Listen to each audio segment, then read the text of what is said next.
వ్రతం ఆమా ఇంకో చపాతీ తింటావా నాన్నా? వద్దమ్మా, ఇంకో చపాతీ ఉంటే బాగుండేది. మళ్ళీ అమ్మని నేనే చేసుకుంటా. ఈ తడిపిన పిండి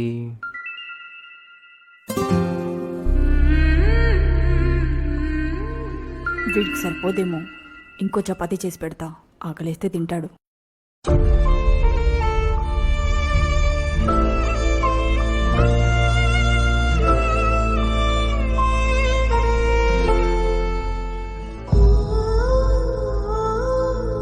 ఎలా అమ్మా?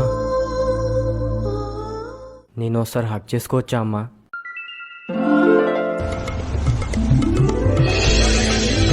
భగవంతుడా, అమ్మని సృష్టించినందుకు ఎన్ని జన్మలెత్తితే నీ రుణం తీసుకోగలమయ్యా.